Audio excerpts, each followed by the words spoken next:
Mereka membuang saya 2 tahun lalu, seperti membuang barang rusak yang tak lagi berguna. Dan hari ini, Mereka berdiri di depan meja resepsionis klinik saya, tanpa tahu siapa pemilik tempat ini. halo, sahabat.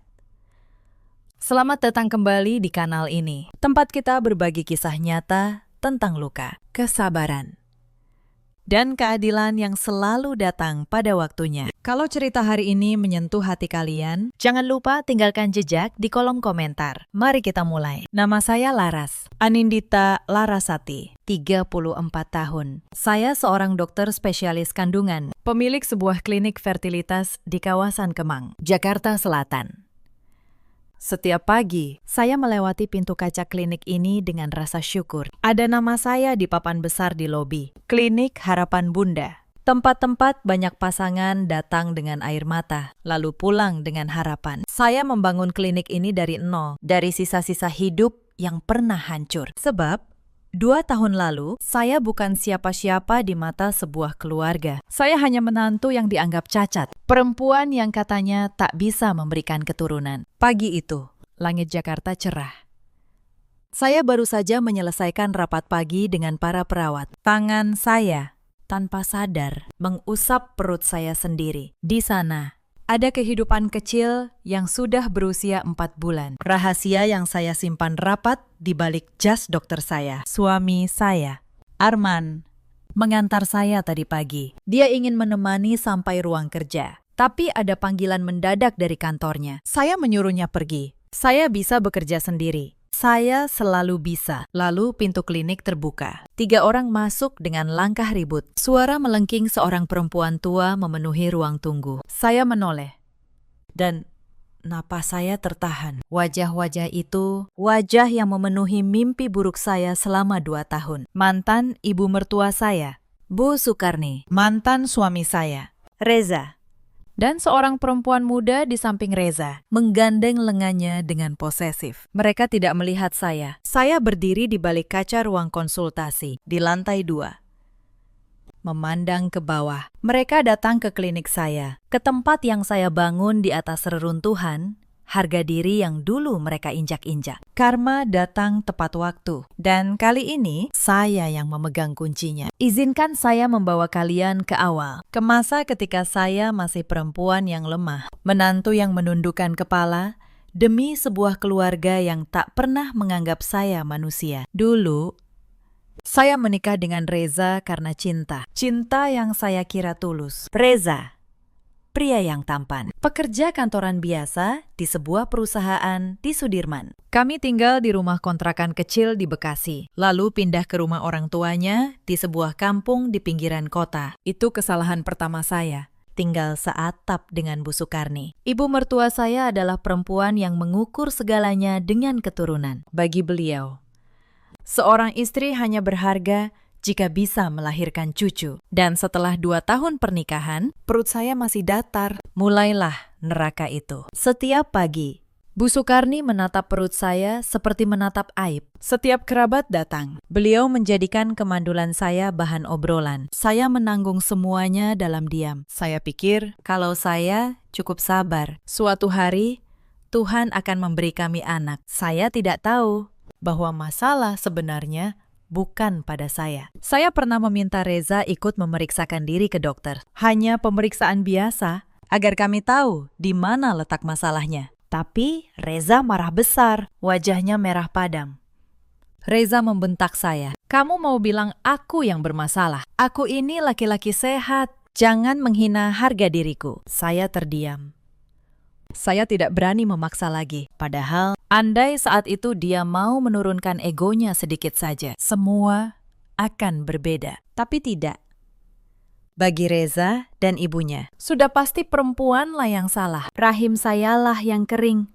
Benih saya yang tak bisa tumbuh. Saya menelan semua tuduhan itu, malam demi malam, sambil menangis tanpa suara di kamar mandi, agar tidak ada yang mendengar. Saya masih ingat awal pernikahan kami, ketika Reza masih sering tersenyum pada saya. Dulu, Reza pernah berjanji banyak hal. Dia berjanji akan membangun rumah kecil untuk kami berdua, jauh dari campur tangan siapapun. Dia berjanji akan selalu berdiri di pihak saya, apapun yang terjadi. Saya percaya, saya menyerahkan seluruh hidup saya pada janji-janji itu. Tapi janji itu mulai retak sejak kami pindah ke rumah ibunya. Reza berubah.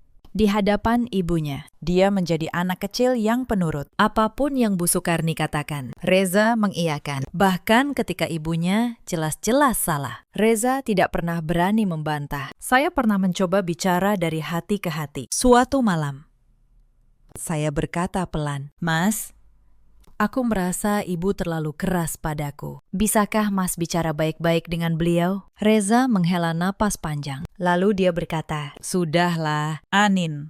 Ibu memang begitu. Kamu yang harus lebih sabar, mengalah sedikit. Tidak apa-apa. Selalu saya yang harus mengalah. Selalu saya yang harus sabar." Tidak pernah sekalipun Reza meminta ibunya untuk berhenti menyakiti saya. Lama-lama, saya menyadari bahwa Reza tidak pernah benar-benar mencintai saya. Dia hanya butuh seseorang yang bisa melayani ibunya. Dan ketika saya dianggap gagal memberikan cucu, nilai saya di mata mereka turun menjadi 0. Soal pemeriksaan kesuburan itu, saya tidak pernah menyerah begitu saja. Beberapa kali saya mencoba membujuk Reza. Saya bahkan sudah membuat janji temu dengan dokter. 2 tiket pemeriksaan untuk kami berdua. Tapi pada hari pemeriksaan, Reza tidak datang. Dia mengirim pesan singkat. "Aku sibuk di kantor. Kamu periksa sendiri saja. Lagi pula, sudah jelas masalahnya di kamu." Saya duduk sendirian di ruang tunggu rumah sakit hari itu, memegang 2 tiket pemeriksaan. 1 untuk saya, 1 untuk suami yang tidak pernah datang. Saya menatap kursi kosong di sebelah saya, dan untuk pertama kalinya, saya merasakan kesepian yang amat dalam sebuah pernikahan. Pada hari itulah, sebuah pikiran muncul di benak saya. Kalau Reza tidak mau diperiksa, maka saya yang akan mencari kebenaran dengan cara saya sendiri. Beberapa minggu kemudian, kesempatan itu datang. Reza sakit flu berat dan harus tes darah di laboratorium. Saya menemaninya dan diam-diam saya meminta petugas laboratorium menambahkan 1 pemeriksaan lagi tanpa sepengetahuan Reza. Pemeriksaan kesuburan pria. Saya tahu itu langkah nekat, tapi saya butuh kebenaran. Saya lelah dihukum atas dosa yang mungkin bukan milik saya. Hasilnya saya ambil sendiri. Seminggu kemudian, saya menyimpannya dalam sebuah map coklat tanpa membukanya saat itu. Saya terlalu takut. Tapi saya menyimpannya rapat-rapat di dasar koper saya. Map itulah yang 2 tahun kemudian menjadi senjata saya. Puncak penghinaan itu datang pada sebuah malam di meja makan keluarga.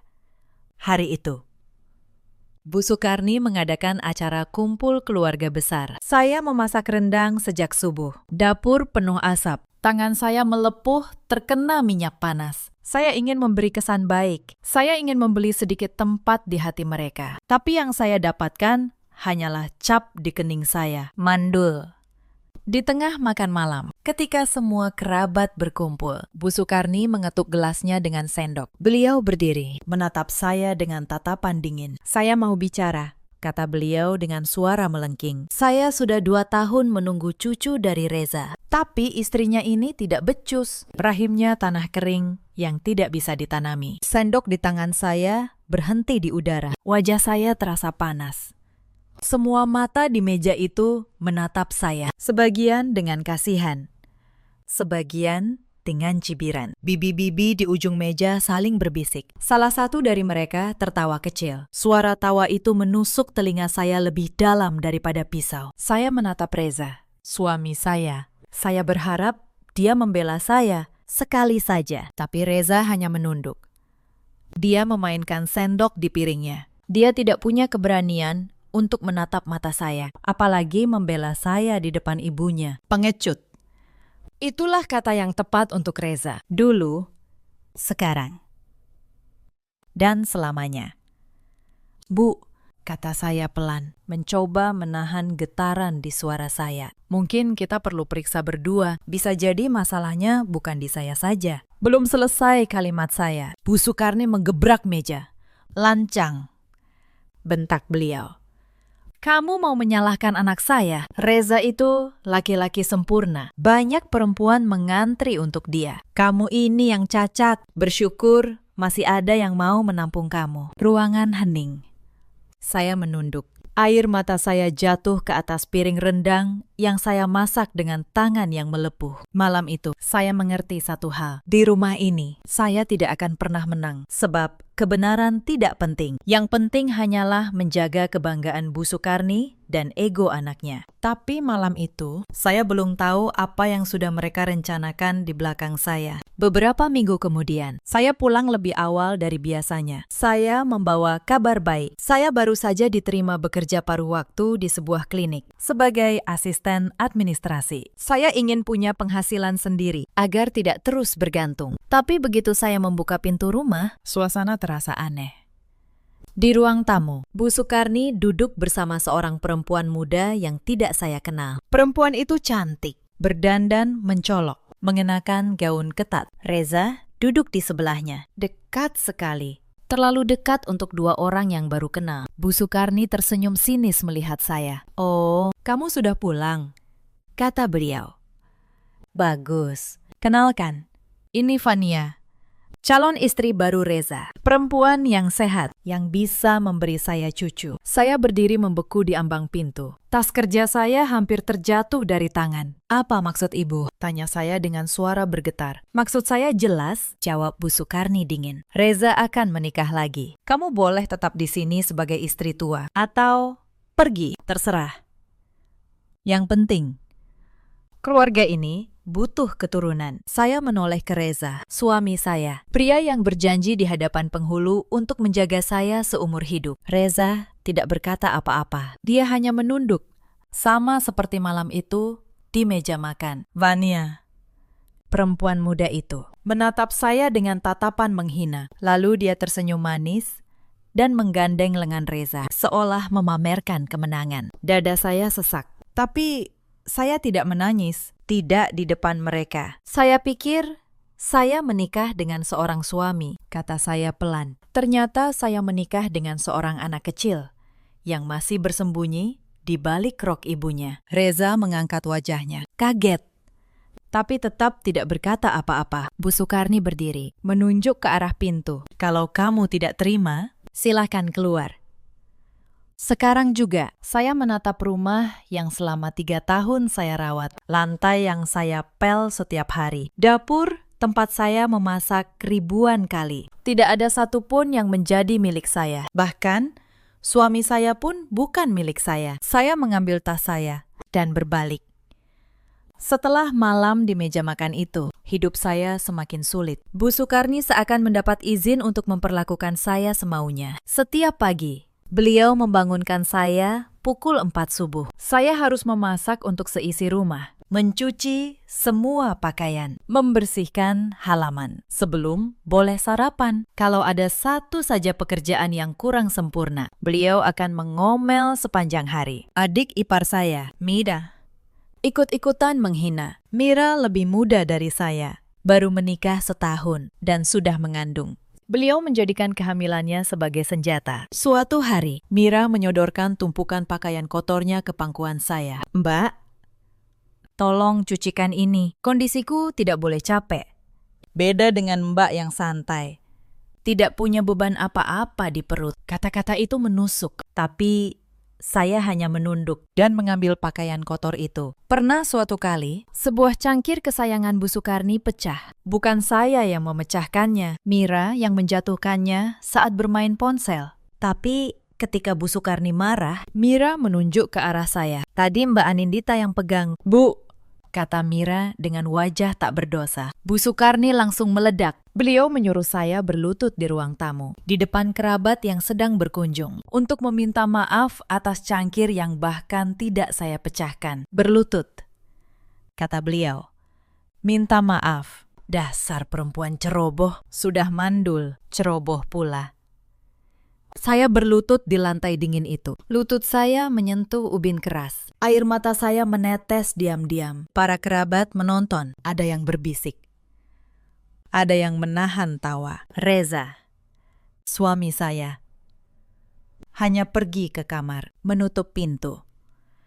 Dia tidak tahan melihat, tapi juga tidak berani membela. Malam itu, Saya menatap langit-langit kamar. Saya bertanya pada diri sendiri, sampai kapan saya harus hidup seperti ini? Tapi saya belum punya jawaban. Saya belum punya keberanian untuk pergi. Beberapa hari kemudian, saya mencoba mencari penghasilan sendiri. Saya melamar pekerjaan paruh waktu sebagai asisten administrasi di sebuah klinik kecil, tanpa memberitahu siapapun. Tapi entah bagaimana, Bu Sukarni tahu.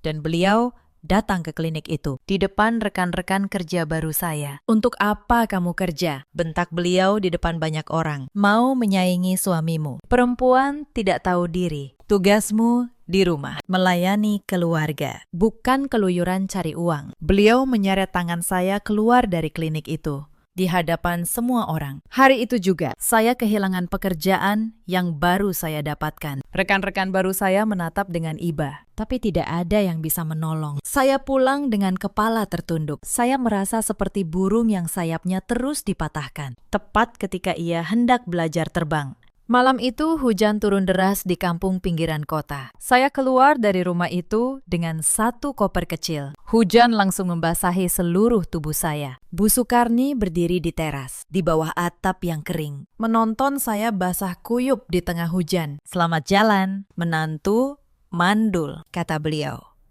Lalu menutup pintu. Saya berjalan menembus hujan, tanpa payung, tanpa tujuan.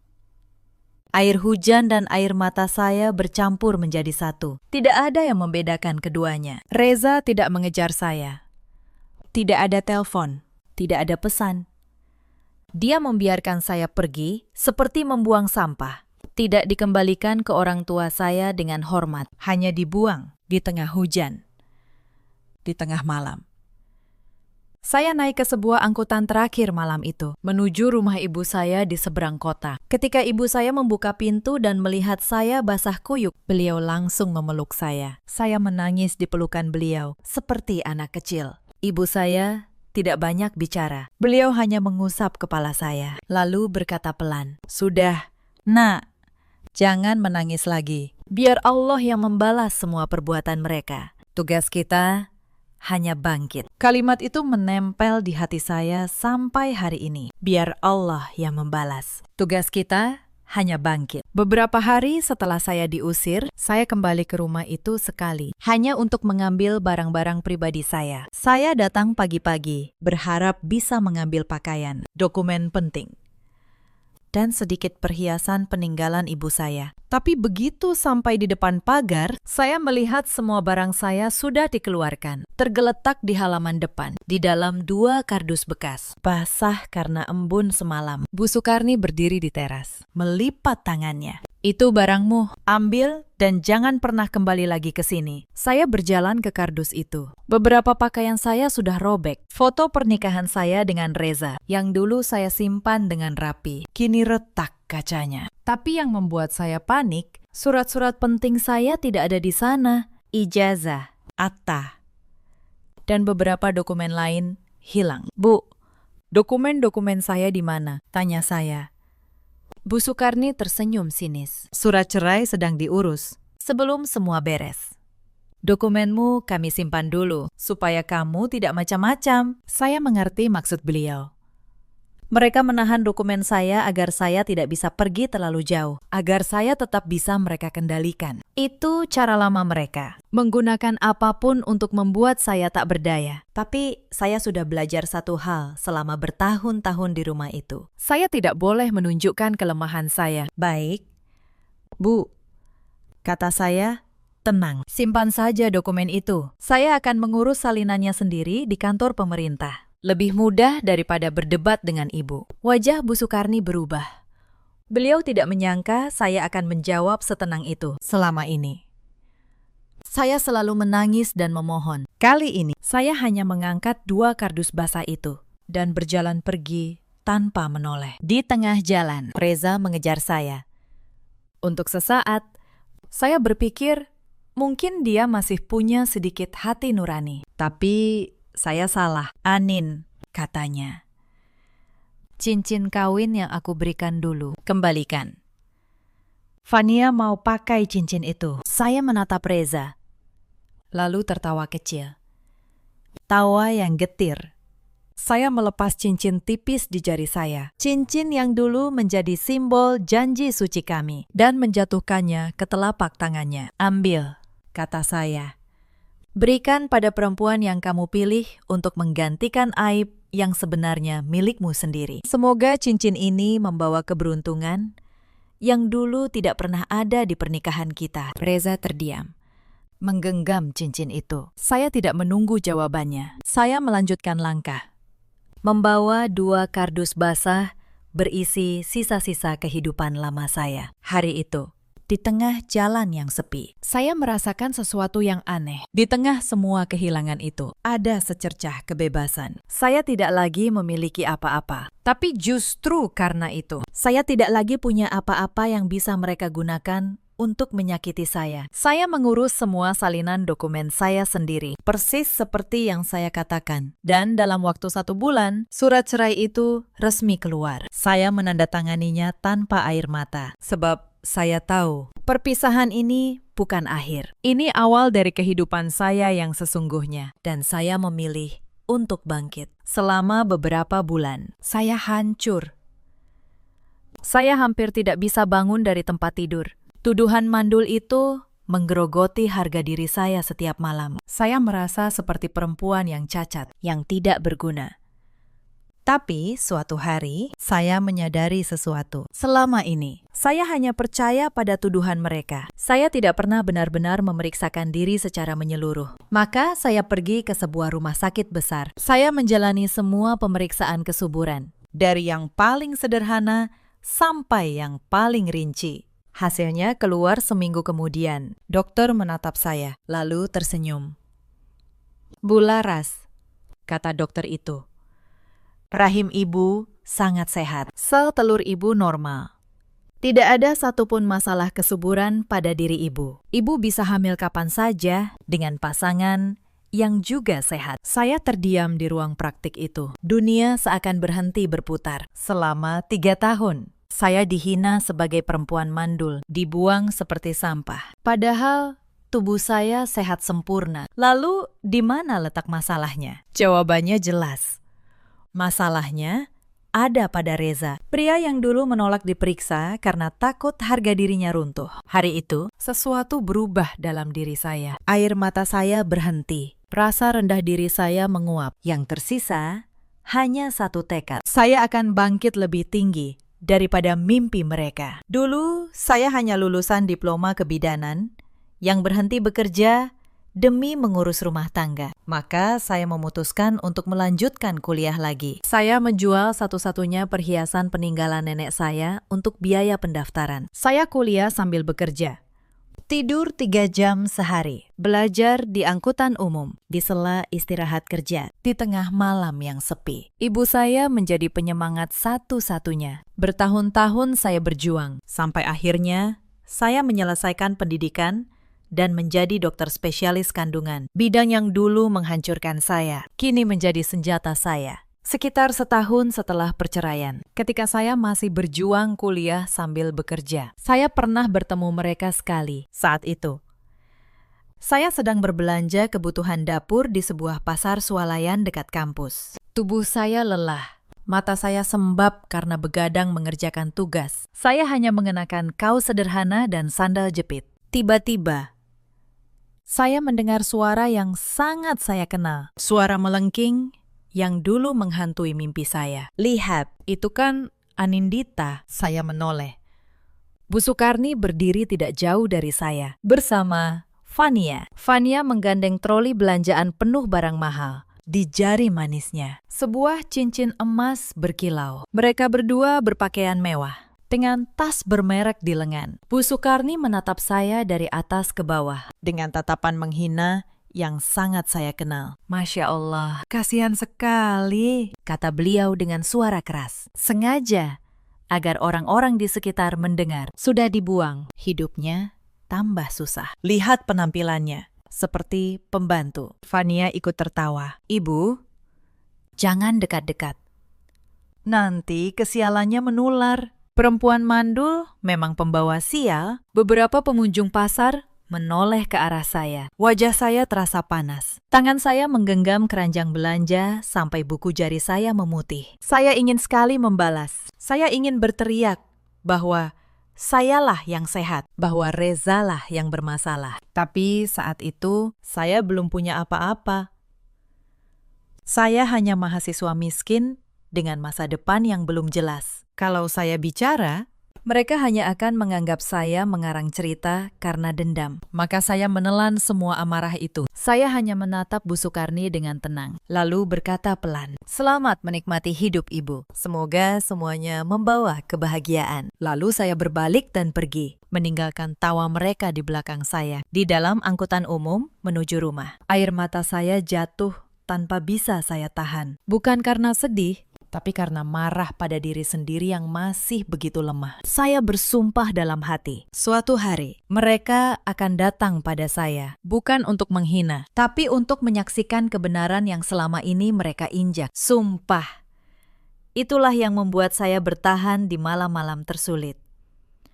Setiap kali saya hampir menyerah, saya mengingat tawa menghina di pasar swalayan itu, dan saya kembali bangkit, membuka buku, dan terus belajar sampai pagi. Saya tidak tahu bahwa sumpah itu akan benar-benar terwujud, hanya dengan cara yang jauh lebih sempurna daripada yang pernah saya bayangkan. Pertemuan saya dengan Arman terjadi di sebuah seminar kesehatan reproduksi ketika saya masih menyelesaikan tahun terakhir pendidikan spesialis. Saat itu, saya menjadi salah satu pembicara muda. Saya berbicara tentang pentingnya pemeriksaan kesuburan pada kedua pasangan, bukan hanya pada perempuan.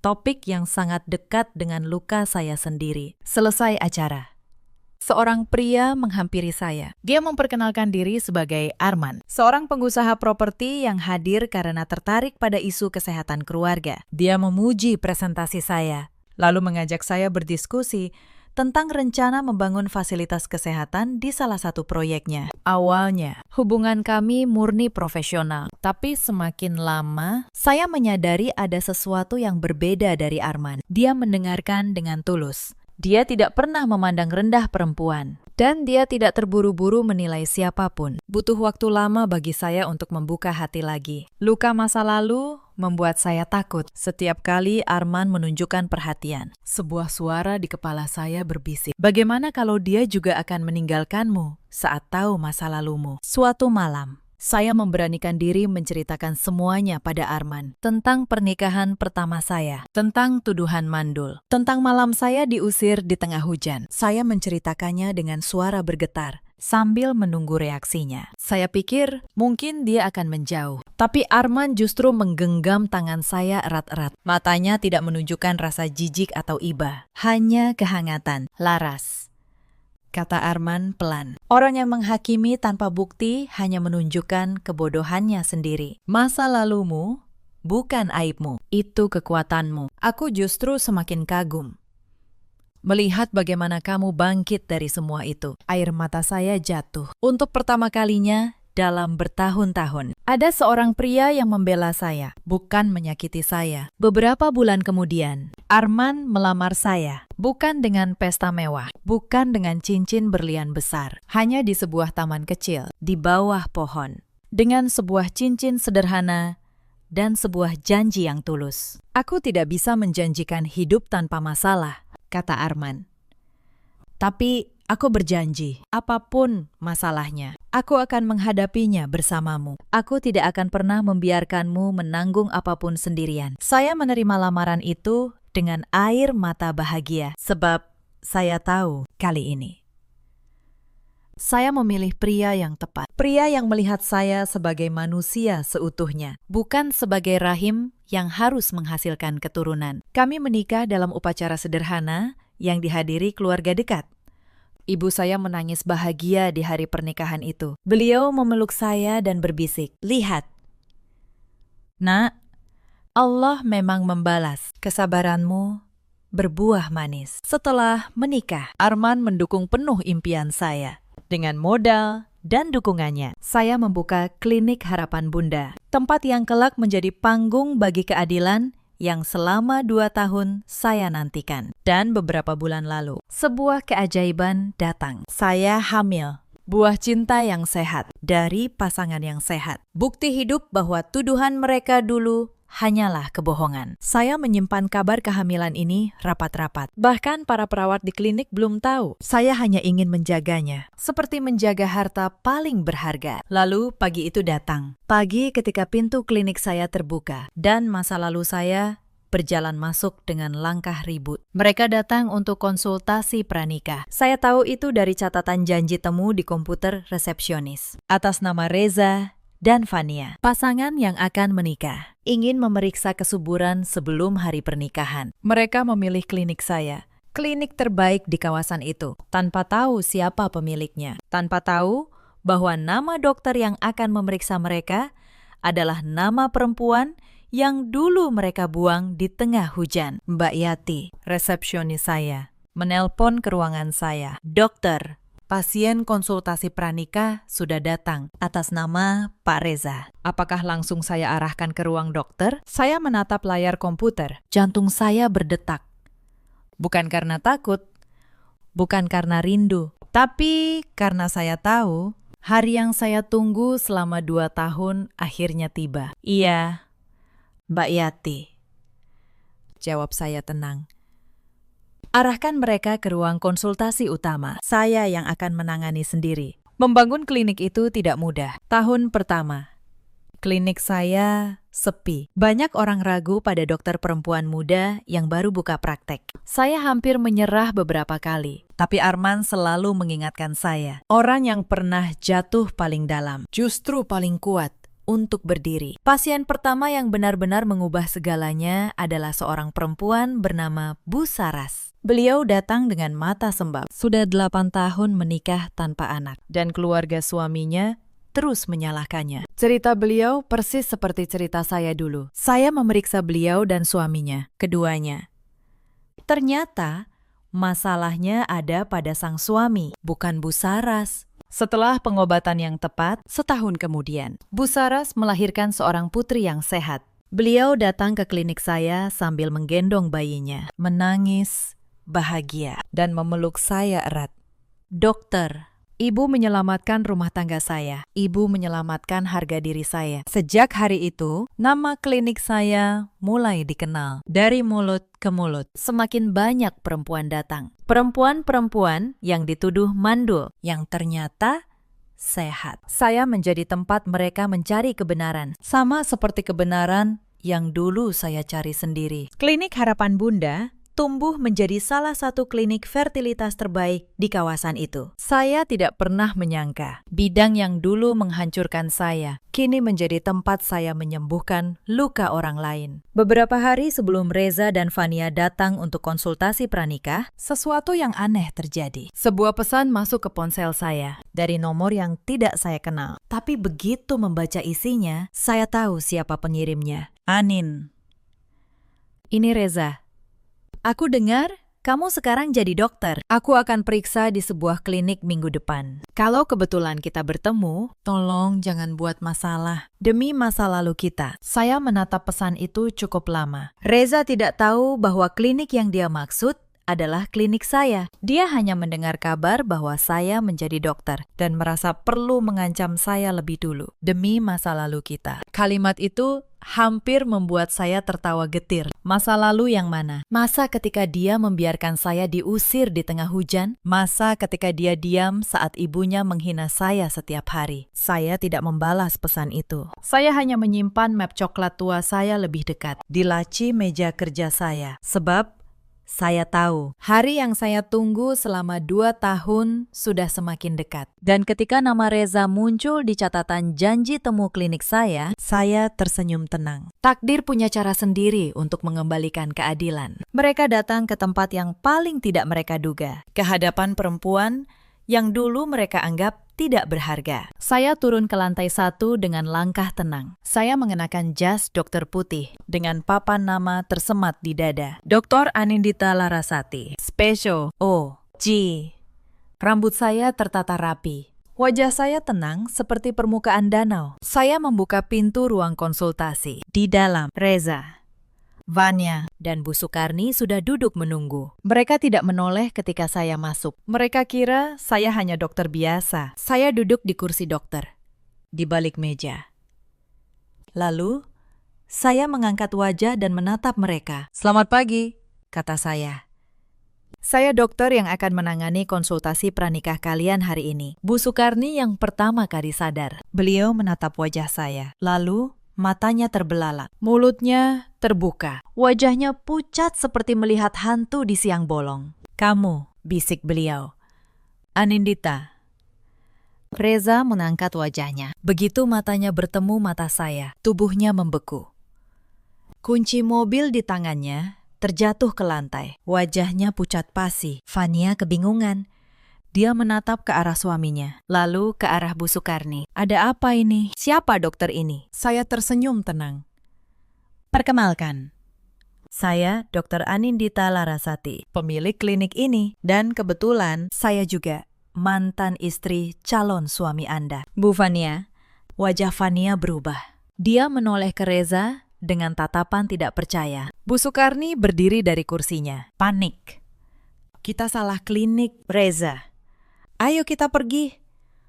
"Kita tidak mau diperiksa oleh perempuan ini. Silahkan kalau mau pergi," kata saya tenang. "Tapi sebelum itu, izinkan saya memberi kalian sebuah pemeriksaan gratis. Bukan pemeriksaan baru. Pemeriksaan lama yang dulu enggan kalian lakukan." Saya membuka laci meja saya. Dari dalam, saya mengeluarkan sebuah map coklat tua. Map yang sudah saya simpan selama 2 tahun. Menunggu hari ini. Bu Sukarni menatap map itu dengan curiga. "Apa itu?" "Ini," kata saya, "adalah hasil pemeriksaan medis dari sebuah laboratorium ternama. Tertanggal 2 tahun lalu, sebelum Reza menceraikan saya. Saya meletakkan map itu di atas meja, lalu mendorongnya ke arah mereka. Silakan dibuka." "Bu," kata saya.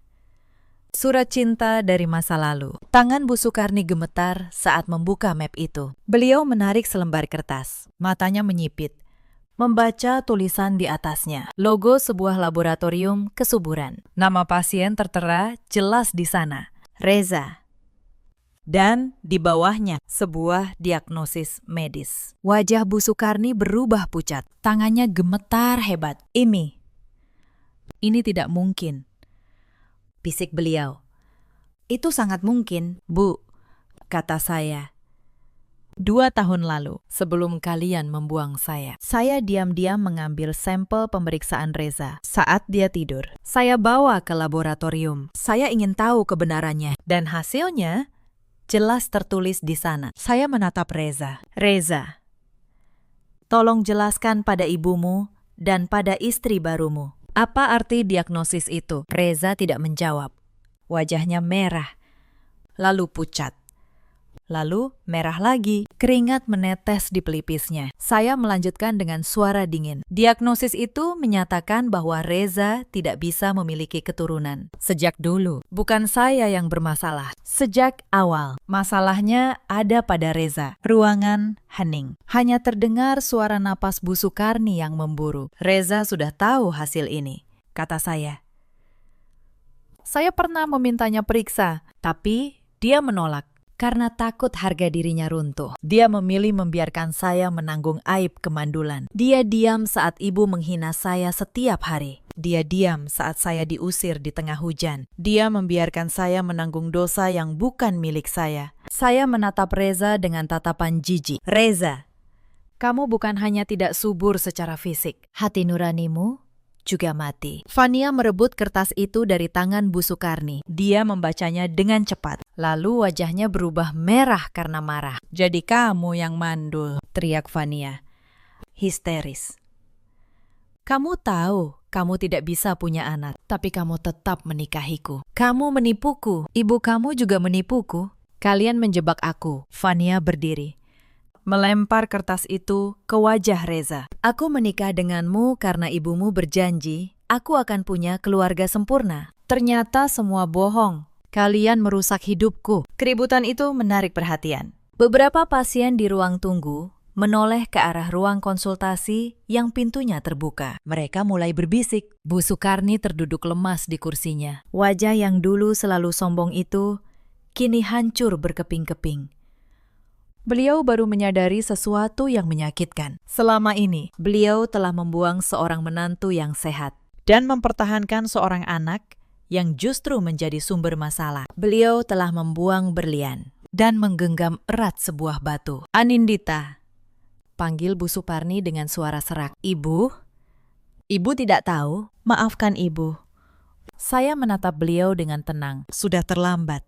Bu, nasi sudah menjadi bubur. Saya berdiri dari kursi saya. 2 tahun lalu, Ibu mengusir saya di tengah hujan dan menyebut saya menantu mandul. Hari ini, saya tidak akan membalas dengan kata-kata kasar. Saya hanya menunjukkan kebenaran. Kebenaran yang selama ini kalian sembunyikan demi menjaga kebanggaan. Saya berdiri di hadapan mereka, di ruang konsultasi yang tenang itu. Dan untuk pertama kalinya dalam hidup saya merasa benar-benar berkuasa atas takdir saya sendiri. Reza akhirnya membuka mulut. Suaranya gemetar. Anin, aku minta maaf.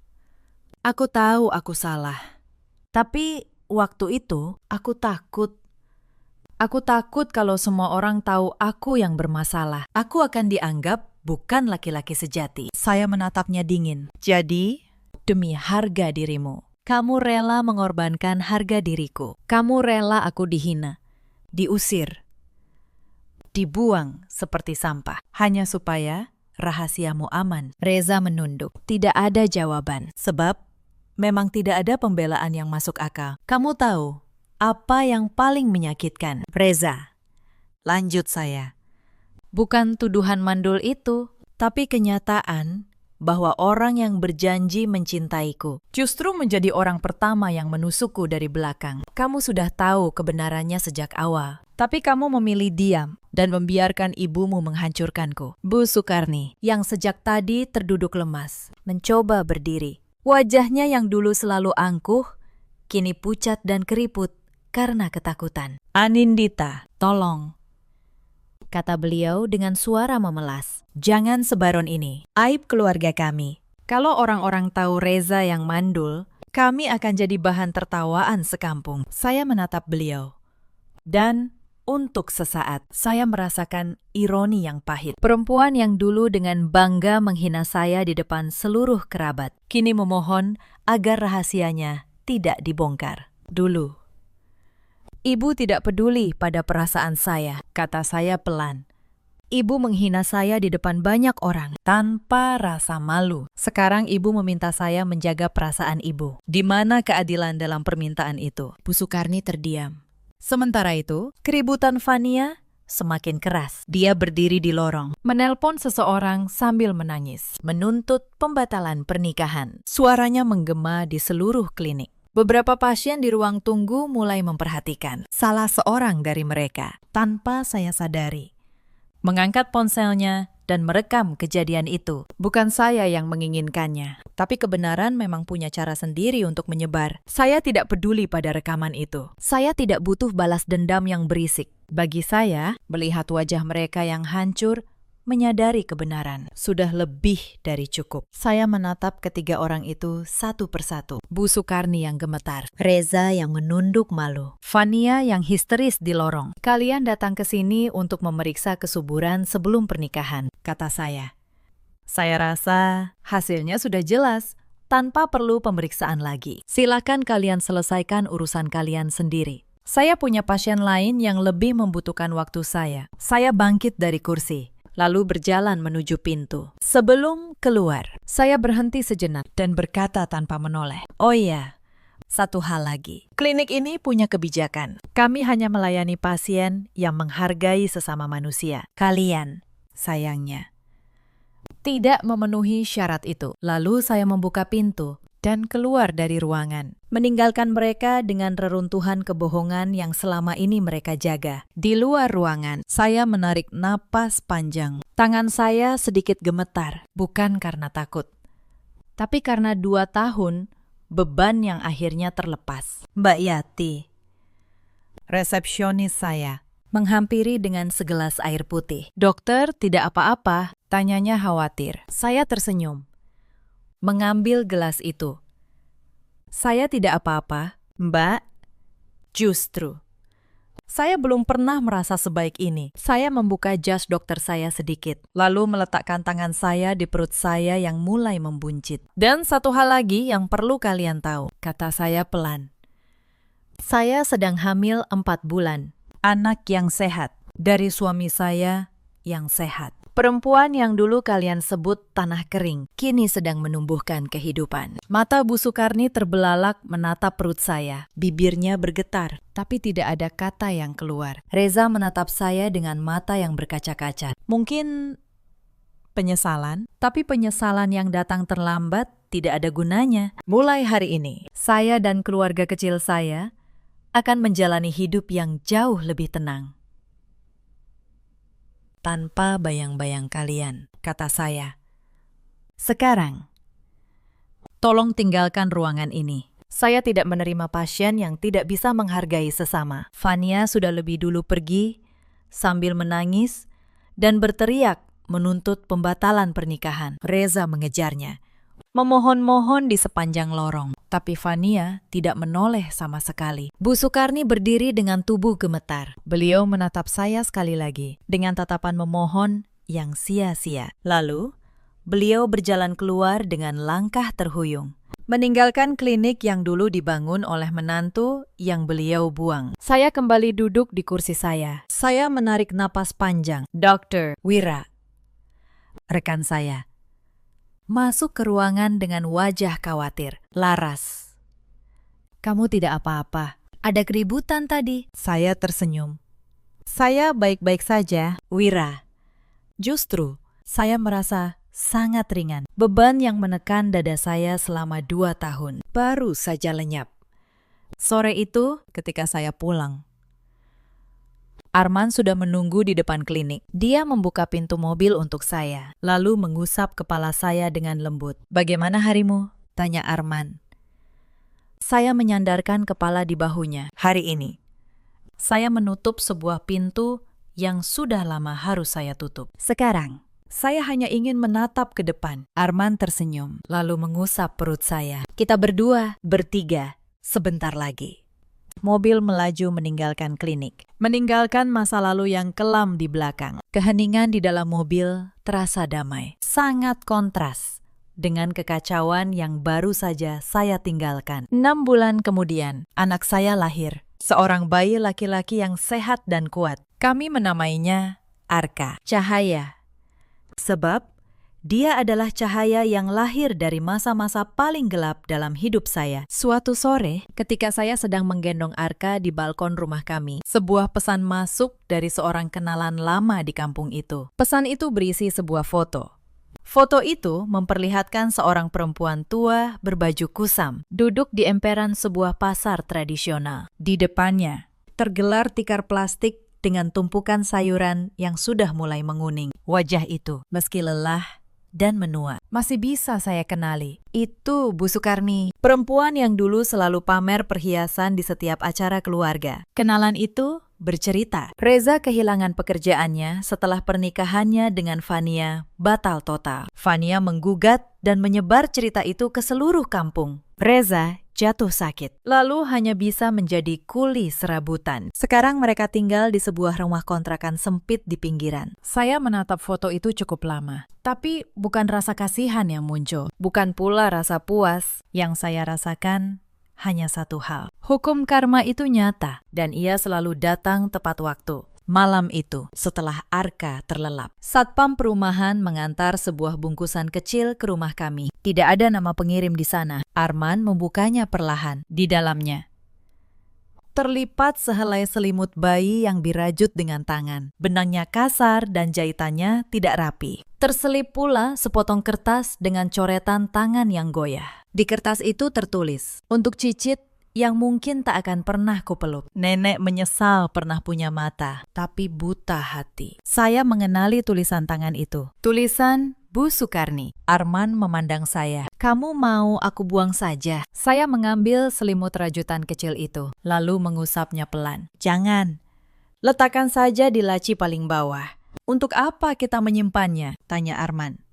Sebagai pengingat, jawab saya, bahwa penyesalan selalu datang ketika semuanya sudah terlambat, dan bahwa kita wajib membesarkan Arka dengan kasih dan kejujuran, supaya dia tidak tumbuh menjadi orang yang gemar menghakimi tanpa pernah mencari kebenaran. Arman mengangguk, lalu memeluk saya dan Arka. Kami pun beranjak masuk, menuju kehangatan rumah kami, dan membiarkan seluruh kenangan kelam itu tertinggal di balik pintu yang tertutup. Sahabat, cerita ini mengajarkan kita banyak hal. Jangan pernah menghakimi seseorang hanya berdasarkan tuduhan, tanpa mencari kebenaran. Dan jangan pernah membiarkan kebanggaan menutup mata hati kita. Di luar sana, ada banyak perempuan yang seperti saya dulu. Perempuan yang menanggung tuduhan yang bukan miliknya, yang menangis dalam diam, yang merasa dirinya tidak berharga. Untuk kalian semua, saya ingin berkata, kebenaran tidak akan selamanya tersembunyi. Bangkitlah. Sebab nilai diri kalian tidak ditentukan oleh orang-orang yang membuang kalian. Ada juga banyak suami seperti Reza di luar sana. Laki-laki yang lebih memilih menjaga ego daripada melindungi istrinya. Yang membiarkan orang yang dicintainya menanggung luka demi kebanggaan semu. Dan ada pula para ibu mertua seperti Bu Sukarni yang mengukur nilai seorang perempuan hanya dari rahimnya dan lupa bahwa keadilan selalu kembali pada yang menanamnya. Reza dan ibunya kini menanggung akibat perbuatan mereka sendiri. Sementara saya, perempuan yang dulu mereka buang, kini hidup bahagia bersama suami dan anak yang sehat. Dalam hidup, kita selalu punya pilihan, memilih untuk hancur atau memilih untuk bangkit. Saya memilih bangkit, dan hari ini saya menulis kisah hidup saya sendiri dengan tinta emas. Bagaimana menurut kalian, sahabat? Ceritakan pendapat dan kisah kalian di kolom komentar. Sampai jumpa di kisah berikutnya.